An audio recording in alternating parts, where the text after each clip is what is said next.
Hey guys, Zeke Monox, and this is going to be the Atal'Dazar dungeon guide. I'm going to go over all the mobs and what they do and how to deal with them. So first off, we're going to start off with this left side going over to Priestess Alonza. So these first trash mobs are going to be three important mobs, the Dazar-eyed Juggernaut, the Confessor, and the Augur. So the Confessor and the Augur are the two casters. They're pretty important. So the Augur, you only have one cast you really want to kick. It's called Wildfire. Fire enchant should be CC'd because it does not recast once it's CC'd. The Confessor, both of its casts, Mending Word and Bonsomdi's Mantle, both do not recast on CC. So basically, what you want to do is have a kick rotation on the Mender or the Augur, and then the Confessor you want to usually use CCs on. If you have a lot of AoE CC, you should just use those to deal with casts and during your kick cooldowns. But if you have stuff like VDH Boomy, you can just kind of save kicks as backup. Next thing we're going to talk about is the Juggernaut. So the Juggernaut, this is going to be a common theme throughout the dungeon, is the safe spot tech. So basically, safe spots are spots where the Juggernaut's charge does not do anything, and it'll pretty much just stand still and do nothing. This works on the swords as well, so you're going to see it as a common theme throughout this dungeon, so we're going to go ahead and play this poll. So you see I'm gonna invis while you group, and you're gonna see our hunter and boomkin get up on the spot. So the spot like right here to my left on this little ledge, you'll see it a little bit in the bottom corner of my screen once it's a little bit grouped up.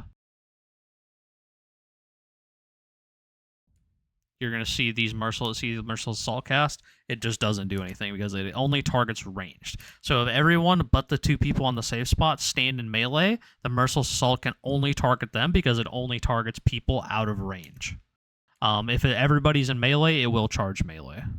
So somebody has to be out. So you see them in the bottom of my screen next to my little frog. Yeah, that's pretty much where you stand. And yeah, that's it. That's pretty much how you deal with it. And remember, you kick Wildfire. You can also CC the Merciless Assault without recast. So if you do not have if you don't have people who are comfortable doing the safe spot, or can do the safe spot, or you're just pugging, what you do is you just have one person stand out, or you just rotate AoE CCs on the Merciless Assault. That's pretty much it. Single CCs are a little awkward in this pack. So the reason single CCs are awkward is because the Confessor has an ability called Dispel. What Dispel does is basically just it's a little cast that removes the CC on your target. So if you're not doing AoE CCs and you're doing single CCs, then the Confessor can just dispel people. And yeah, that's pretty much all you have to worry about. And yeah, Soul Pack. The other mob in this pack is called the Colossus. It basically just targets someone with an ability called Soulburn, and Soulburn is Feign Deathable, Vanishable. Anything that usually drops targeted spell, Shadow Melt, stuff like that, you want to use that. And then it gets a stacking buff for every mob you kill around it, which is purgeable, but single purgeable. And yeah, and that's it. This whole pack. As you can see here is like a little showcase how silly VDHCCC is. And next we're going to go over to the sword pack. The swords, these are one of the most infamous mobs in the game. You can see I'm going to mark another safe spot. So the swords do not respect range the way that juggernauts do. So what I mean by that is they will target melee. They do not care. They will target anybody besides the tank, ideally, unless the tank is the only one in combat. And you're going to see I wait for everybody to get on the safe spot. The easiest way to do this is to go, you can either do the jump like they did, or you just walk around like what our priest is doing, and you just like hug the wall and jump on top of it. Super easy.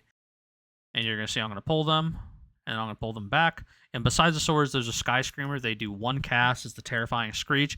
All you have to do is either kick it or CC it. It does not recast on CC, so that means if you CC it, it will not cast again. And yeah, that's pretty much it for the swords. If you do not have people, again, who are comfortable doing the safe spot, then you have to basically do these one pack at a time. And you can see here, like, if the person is on a safe spot, they die like the VD or the Havoc DH. And you can see here they're not leaping on me. I'm completely fine. They just ignore the tank pretty much because they do not prioritize the tank. They only leap on non-tank targets. Also, if you're doing these swords raw, then you want to not stack. They do AoE, so be careful when you're doing that. Just making sure you don't die to that. And yeah, we're going to move on to the next pack. You can do a little skip here with Hunters. So if you do not skip this pack to the left of my raid frames is that little ledge right there. You can get up on there, and the Juggernauts will not charge as long as one person's right there. So if you do decide to do this pack and you don't have the means to skip it, there's a save spot right there to the left of my raid frames, right in front of the little fire brazier thing. And yeah, but the hunter's going to skip this. He just pulls it away into that corner. And Feigned Death, you can have the tank die to skip this. It's completely fine. Up here is literally the exact same thing as before, but one more added mob is the Gilded Priestess. She puts little blood puddles on the ground and does a ability called Transfusion. Transfusion basically puts a beam on somebody. It either heals her or does damage depending on if you have the blood. So if you get picked for Transfusion, you walk in the blood and it insta-kills her. But stuff like Bolstering, Sanguine, you don't want that to happen, so you pretty much ignore this mechanic entirely. You pretty much don't want to deal with it because it just makes the pack harder because you're killing things early. On non-bolstering weeks and stuff like that, you can feel free to just kill her. All right, and that's basically it. I'm going to kind of fast forward through this pack because it's irrelevant. You guys have seen it before. Oh, I guess this next safe spot, so you see this little brazier to the right of my imprison in the top left of my screen. You can get up on there just by going up behind it, hugging the left wall, and then jumping into the corner of the brazier. Get up there, and it'll work the exact same way as the other safe spots. So I'm going to show you right here. We're going to kick. We're going to double kick. And then we're going to bring it in. Grip them all together. And that's it. And you're going to see whenever they cast Merciless Assault, they go towards the guy on the brazier, and they don't do anything. So right there, just cancels. And you'll see another Merciless Assault here soon. And yeah, they just don't do anything. Yep, that's another little safe spot you could use. All right, on to the boss. So this pack right here at the bottom of the stairs, this pack is a special behavior. So this is the only pack in the dungeon that does this. So these two augurs right here will only cast after their first two casts if the tank is not in melee range. So if the tank is not in melee range, they will cast, and if they are in melee range, they won't cast. You'll see that once I pull it on top of the boss, and that's why I pull it on top of the boss, because they have that behavior. So I'm going to explain the boss really quick. The boss has the transfusion mechanic, same as the priestess trash mobs, but you're going to do it a specific way. She also has 3 other abilities. She has the add spawns. They eat the puddles. She has Molten Gold, which is an ability that launches a ball at somebody. It does a chunk of damage and leaves a dot. You just dispel that magic dot. And she has Gilded Claws, which is a magic buff that increases her tank damage. So basically the way we deal with this is we have a CC chain on each add that spawns. The first one is Trap. The second one is Root, and then the third one is my Fear Sigil because she will die in 3 transfusions. The transfusion mechanic is the same as the priestess. You get in the blood while she's casting transfusion because it goes on all 5 players on the boss. And then it does 25% of her HP, 5% for each person that gets in the blood. So basically what you want to do is when she's casting transfusion, that's when you get into the puddle because the puddle dot hurts. So the less amount of time you have the puddle dot, the better, because once her transfusion ends, all the puddle dots get removed, which you'll see. So I'm going to go ahead and press play, and you guys are going to see. And you see this pack, like I silence. These augurs, I CC their first 2 casts, and as long as I stay in melee after the silence end, they do not recast. So you're going to see silence ends, nothing. 0 casts from the augurs. And this is the only pack that behaves like this, has been like this since BFA, so... Yep, that's just a little trick. As long as you don't leave melee range, it's fine. If I do leave melee range, then I'll just silence him again. And yeah, you see, like, you get in the transfusion, and then as soon as transfusion's over, boom, removes your puddle. That's why you get into the last second. If you get into the last second, you'll take the least amount of puddle ticks. If you get in early, then you're going to take more puddle ticks, which is more damage to the healer to heal, and more damage taken overall when you just don't need to. These balls on the ground, I forgot to mention, if you run into them, they'll do a massive chunk of damage and put an undispellable dot that reduces your damage done by like 50%. And you see another add spawn, we have it Root, and then the next one will be my Fear. So ideally, the way this boss works is you want to cut down the amount of transfusions you cast to 2 or 3. 3, the bare minimum. You just have to do 25% of her HP, and it'll cut it down to 3. Ideally, you get it down to 2, but that's kind of hard, especially on Tyrannical. You're aiming for 3, but on Fort you can get 2, I think. We end up getting 3 because I think on higher Fort you're just going to end up getting 3, especially because you don't want to send too many cooldowns into this boss because she does damage to herself. And here's the transfusion again. You get in, and then you pop defensive cooldowns. Right as transfusion ends, all the blood gets sucked away. And that's it. That's the whole fight. And you see she's like such low HP, you don't want to pop any more remaining cooldowns. Now you're going to see at the end of this boss, once she does the last transfusion, we leave the room because she's guaranteed going to die. That saves a couple seconds, just a little bit of an efficiency thing. Not needed at all, especially if you're risking dying. And yeah, that's the whole fight. And then you leave right here, and then we're going to go to this next safe spot. So you see a common theme in this dungeon is safe spot. I'm going to mark it, and you can get up on this ledge. Again, the swords, everybody has to get up here. So make sure everybody gets up here, and then the tank brings it back. There's 2 skyscrapers up ahead, which you'll see. And they have a little bit of a special behavior that they do. So you can see I'm going to pull this. And these 2 skyscrapers up here, the left and the right one, you have to pull with an ability. If you body pull them and you're too close, they will just get stuck on the ledge and evade, and they will cast fear, and you'll get feared, and it's really bad. So make sure you're pulling with ability. So you see I fiery brand it, and then I taunt this one. And then I silence all of them. And again, they do not recast after CC. And you'll see here I grip the next set of casts with chains. And it'll cancel it, and they don't recast. So you see, boom, and they don't recast. And that's it. That's the safe spot. Really, really simple pull, good percentage, good use of CDs, and then we're going to go into Razan next. So Razan has a few abilities. He has the Tank Buster, which is the serrated teeth. He has the Fear, and he has the Pursuit. So the Pursuit is pretty much the main mechanic. The way you deal with this is you either feign death, invis, vanish, shadow meld, anything that drops it, but make sure you use those abilities when he finishes the cast of Pursuit. So he does the cast of Pursuit, and then he begins chasing after you. So you're going to see the Tank Buster is usually his first mechanic. You always want to have a defensive or a cauterize from the Invoker or a Dwarf to remove the bleed. And that's pretty much how you deal with it. Then you see the Fear, you line of sight. Do not go too far back. The way you want to check if your LOS is just hit an ability, just spam an ability, and you'll know, because if you're not an LOS, or if you're in line of sight of him, it'll let you cast the ability, and if you're in a safe spot, it won't let you cast the ability. And we're going to see the Pursuit here. It's going to go on the Priest, and he's probably going to meld it. And so how this mechanic works is a little trick is if you are a Night Elf, you can shadow meld it off for somebody else. So say this Priest is targeted, you can shadow meld and it'll remove it.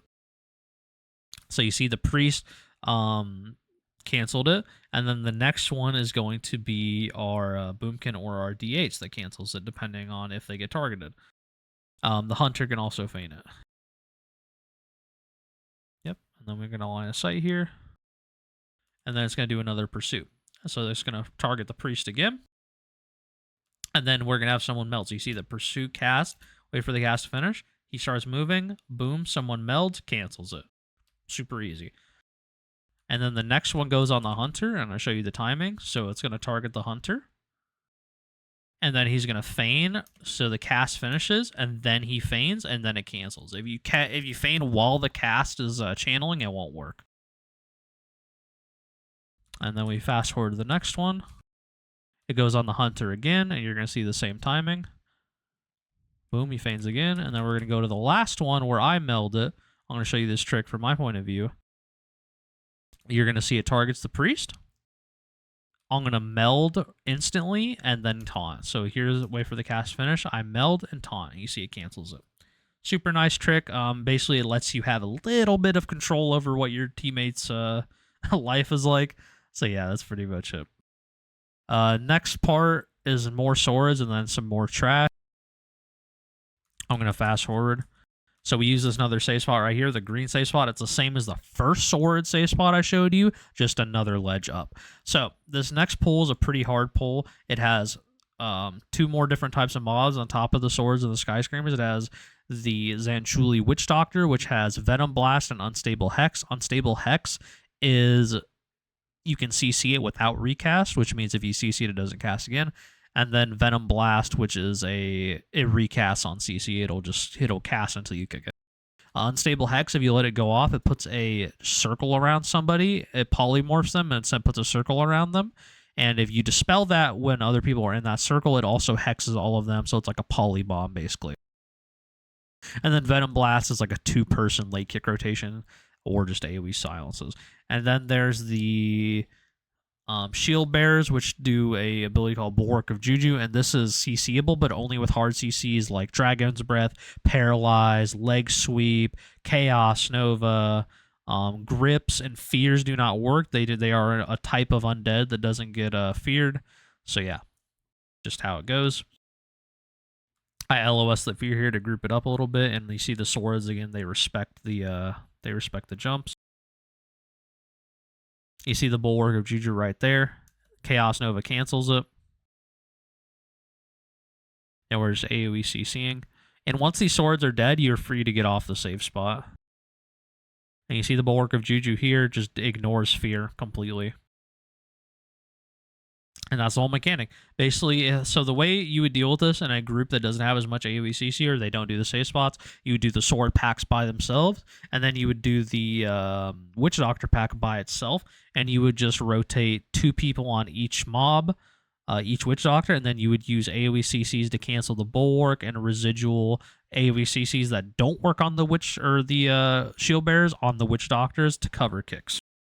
And that's it. The one mob I forgot to pull in this pack is the Shadowblade Stalker. So these do an ability called Venom Tip Blade. It just puts a dot on the tank, a poison dot that you can dispel. And then they do a big AoE nuke called Phantom Knives. It has no cast time, no warning. It just does big AoE damage, as you're going to see. They are stealthy, so just watch out. I believe they still do their cheap shot mechanic. So if they come out of stealth and attack you first, then it'll stun you. See the big Phantom Knives damage? That's pretty much what they do. There's no warning on it, and it does quite a bit of damage. And yeah, that's it. Next up is Volkal. Oh, I'm also going to show you a little skip you can do. So this pack right here is the Witch Doctor, 2 Witch Doctors in the Honor Guard. This used to be a double Honor Guard pack. This was removed this expansion. Basically, you can just imprison, sap, Mind Soothe, Shroud, Invispot, whatever, past this. And so now we're on to Volkal. So the way this boss works is very simple. It has 3 mechanics in the first phase. It has the totems, which when they hit 0 HP, they cast an ability called Reanimate. If that finishes and the other totems are still alive, it heals it back to full, and then you have to re-kill it. And then he does an ability called Toxic Leap, and this puts a giant green circle on the ground. He leaps to it, it does damage, just move out of it. Then he does an ability called Noxious Stench. So what this does is every 3 leaps, he will do the Noxious Stench. It'll do a big chunk of AoE damage to everybody, and then it'll leave a disease. And that disease needs to be healed through or dispelled. It can be removed by Dwarf, Cauterize, just any regular dispel. Cloak. So you're going to see here, this is actually a good video for it because our totems do heal because we mess up. This first leap, this first ability, he does it insta, and then it'll be every 3 after that.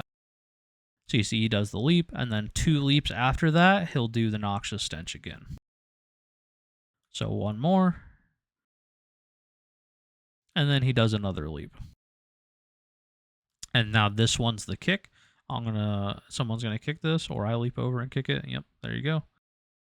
And that's it. That's pretty much the entirety of P1. You're going to see that totem die, and the other ones are too healthy. So there he casts Reanimate, and I'm trying to kill our totem. And like you said, the other one's high. It's just someone wasn't paying attention. And then it full heals. So now what you have to do is stop DPS on the low totems and then kill the big totem, or the big HP totem, and that recovers it. And yeah, he basically just repeats this forever until the phase ends. I'm going to fast forward to the end of this. So now we're in P2. So we gained an ability called Rapid Decay. And this is you see the little buff on him. It's like a little tree branch kind of thing. It basically does damage to you guys and him over time.